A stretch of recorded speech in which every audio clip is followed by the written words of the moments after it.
Happy Halloween, everybody. I hope you're having an amazing day. Wow. Can you just think about this? October flew by. What in the hell? Woo. I can't believe it. Like, we are about to be in November, and before we know it, oh my God, Christmas is going to be here. Wow. Just wow. Anyway, I hope everybody's having an amazing day. And hope we're not eating too much candy, which I don't hardly eat. And then yesterday I was like, God, I needed some sweet. So I had to go in and get me some. It's candy corns, the Harvest Blend. Oh, yes, my favorite. Anyway, so I got a question. Do you guys or have you heard of a sex trafficking ring called The Circle from the 90s? They were in Washington. LDS bring up anything? And I'm probably going to butcher the name of this town, but Wenatchee, Washington is where all of this took place. So back in the early 90s, so this one newspaper article from the Post from 1995,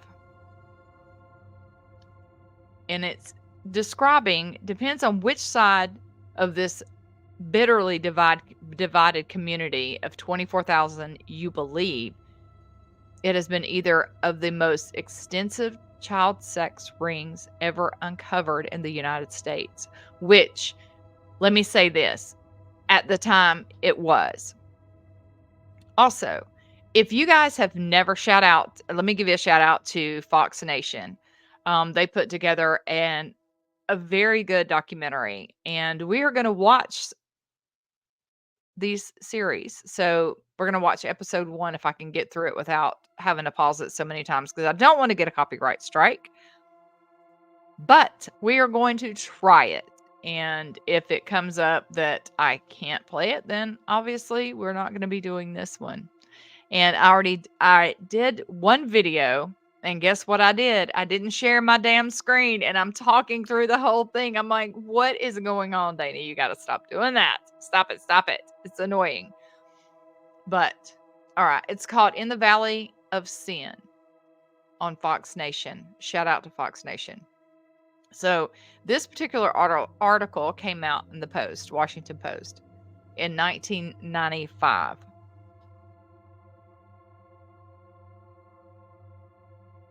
It is absolutely mind-boggling how these adults did what they did. But just remember LDS.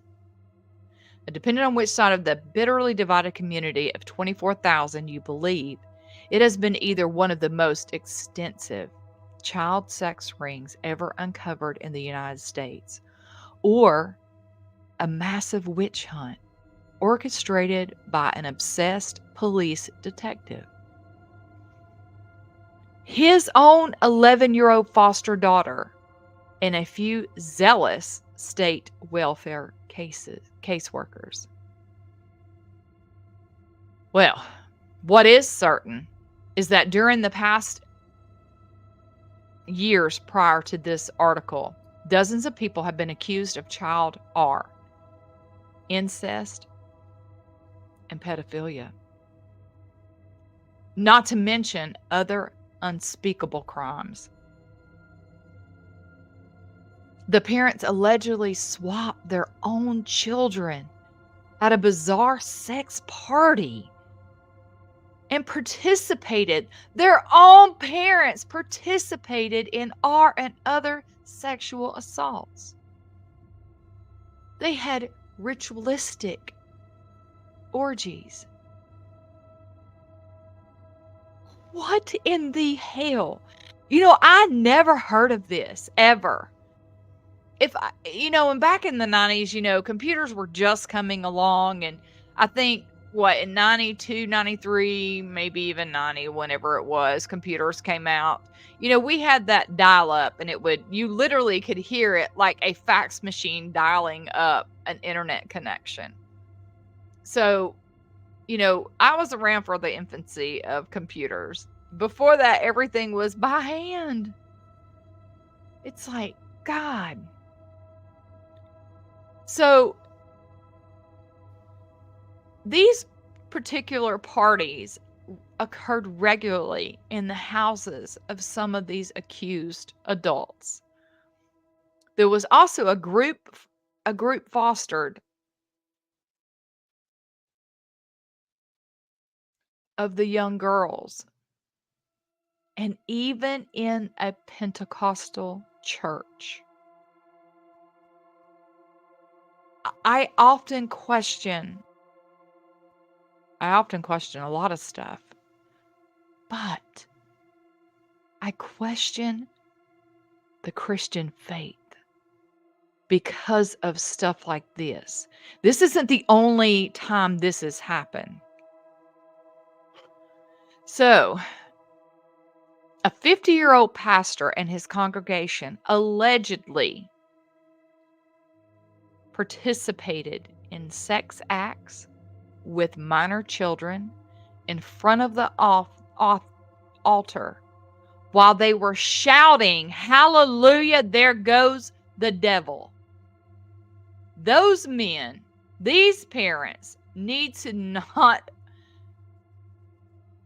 All right, let me say this.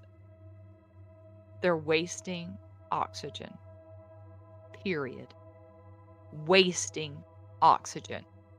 The state removed more than 40 children from their homes and placed them in foster care. Now, foster care is not the best ever at all. They're only looking for money. Period. Not all of them, but it only takes a few to make a whole bushel go bad. Whew. I'm going to add this to the screen right here, y'all. We're going to watch a little bit of this. This is actually really, really interesting. And I'm not going to have it up loud because I don't want to get a copyright. And again, shout out to Fox Nation. And look how beautiful Washington State is. Annual Apple Blossom Festival was a very beautiful time of the year in Wenatchee. Petals are flying through the sky. It looks like it's Wenatchee. That's how you say the name, Wenatchee. I did not know that. Wenatchee, the town with a catchy name. Look how beautiful. I mean, look how simple. No makeup.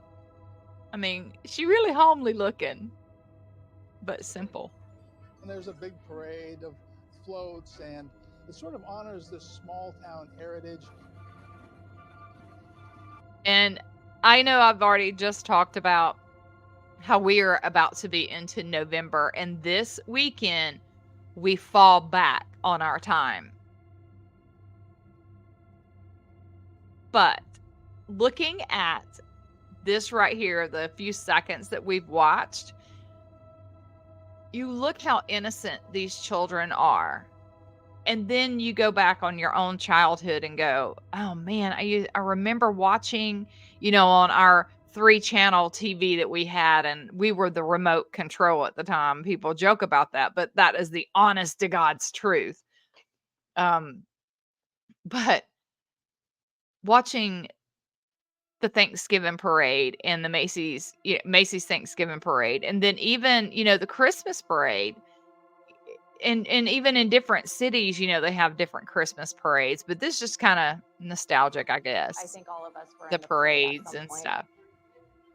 I had to have Man, been look at that in big bouffant hair. Oh my God. kindergarten, We and all I had was hair in the like parade, that. and my mom's Y'all can't walking with deny it. me holding my hand, and I had some big cute bouffant picture. hair. I had long hair down to my damn ass. Wenatchee Valley is a great place to raise a family. It's changed since I first came here over 40 years ago. I think most towns have. Yeah, most all towns have. We got our Walmarts, Costco's, and mom and pop shops. It's just a great place to live. It's sad that mom and pop shops can't make it in this economy. It's seemingly a close-knit kind of community. And I think that's what kind of made things go off the tracks. You've probably heard about Wenatchee, Washington, the all-American town that by some accounts is home to a sordid child sex ring. Neighbor after neighbor convicted. Can you imagine Unthinkable crimes against all of these women and men, women doing this? I can't wrap my own brain, my head around these women. Now, that if you haven't given birth, I mean, there's no excuse. None. kids. The Wenatchee sex ring cases began in 1994. Over 2 years, 43 people were charged with 29,726 counts of child sex abuse. 29,000. Now, imagine what is going on right now at our border. This is in the 90s, okay? We have an open border. And whether people want to admit that or not, we have an open border. We have 325,000 children that we have no idea where they're at in the United States. Most of them, they are thinking that they are being sex trafficked. Now, that's an accusation. I don't know. Nobody actually knows, but they are missing. It was the largest sex ring in the history of America at that time. At that time. Police in Wenatchee say that child sex ring was known to participants as the Circle. And I'm sorry, this is probably going to get me banned from YouTube, but all of them need to be rounded up. And you know what happened to them. And then you have the Pentecostal church, the pastor and his congregation. This is another reason why I don't go to church. This is not the first time you've ever heard this. I've ever heard it. It goes on in more than just the Catholic faith. Pentecostal house of prayer was the scene of almost weekly orgies in which 5- and 6-year-old children were forced to sing Bible songs, then have sex with a number of adults. The state's chief witness in LDS. these cases happens to be the 11-year-old girl known as DE. Now, let me just say this as someone that has gone through this and at a very young age, when I had to testify, I had to testify in a room of probably 150, maybe 200 people. At the time, my prosecutor did not know my name when he came in that morning because they swapped them on the day it happened, or the day we went to court, one of them. Then he didn't bother to tell me because everything was, this teacher was the way he was and he was pretty high up or whatever. And they didn't want all the smoke on the county. So I had to testify. Nobody told me that I could have testified with just the attorneys and the judge in a room by myself with them. Well, they're doing the same thing to this little girl, and it really pisses me off. And I did not know that I could have testified in a room separate by myself until 3 years later when the same thing happened with the same person, teacher, happened to another child, which there were multiple, but she's the only one that went and testified, I should say that. And she was allowed to testify behind closed doors instead of in a room full of people. They did this little girl wrong. I can't believe that the children lied, the CPS would be lying, the doctors are lying. You're saying they're lying? The children? Either the children or the authorities. Who's lying? I've never seen. My thing is that it's always authority that thinks children are lying. An investigation that is as thorough as this one. You're absolutely certain that Detective Perez Yeah, there's a lot of cover up. has followed police Lots of cover up. procedure correctly in this investigation? Yes. It's Y'all only see his now, when face? you look at it, Lots 25 of years cover later, up. we can see what happened in Wenatchee. Everybody should have a right to repent and redeem themselves. But I'm having a hard time forgiving. I still have not forgiven, and that is on me. But when I've seen that person go through and suffer what they suffered, it's like retribution, plain and simple. Wenatchee has people who are hardworking and God-fearing, And yeah, appreciative. as a supposed Christian, y'all are supposed to forgive and, don't have to forget, but you're supposed to forgive. their It's not that neighbors. easy You can see this as America's Eden, but at all. humanity is burdened with that serpent in the garden. If I Y'all tell me what you think. And the reason why I'm doing this one is because it is Halloween, and I wanted to do something a little different besides, talking about, that Bob Larson or, Malachi Martin or whatever. I wanted to do something a little different, and it kind of hits home seeing how I've been through what some of these young could tell my women have been through. 11-year-old self one thing, it would be run. Get the fuck out of there. Save yourself. It's hard. It's hard to sit there and tell yourself to run.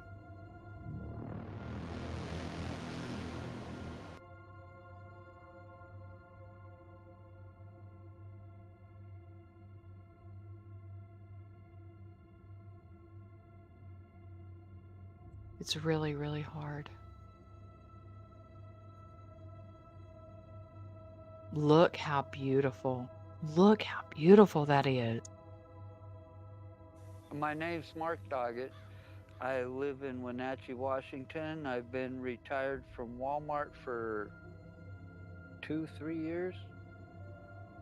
I'm so ready to be able to retire. I have such a long way to go.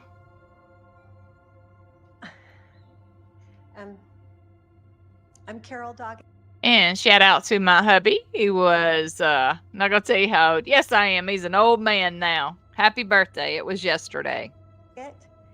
And I don't know what to say. I'm sorry.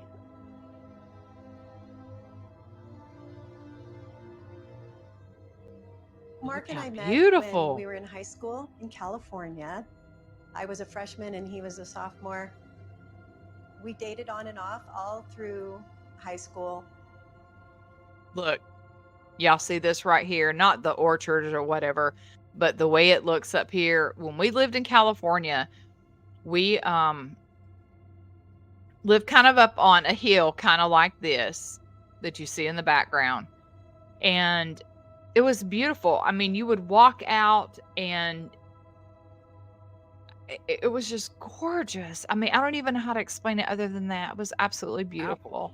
And asked if I wanted to come along. The orchards that we had around us were actually vineyards. And I did, and we ended up getting engaged up here. We felt that it would be a good place, to raise our family in a safer, Y'all remember these haircuts? The Dorothy Hamill haircuts.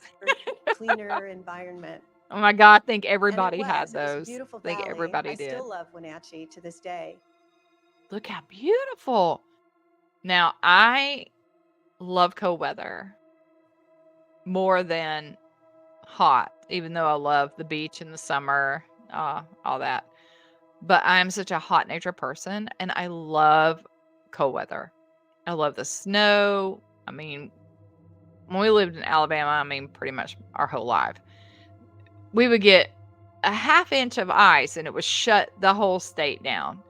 Could you imagine us getting an inch? Now, I think it was in 93, we had the blizzard of 93 or whatever, and it was beautiful. It was so gorgeous, but it shut us down forever. I think we were out of power over almost a week from that storm. Little tidbit. I know y'all probably didn't want that information, but you got it anyway. Look at the gnomes. I love gnomes. I paint gnomes. I love them. And he names his trees.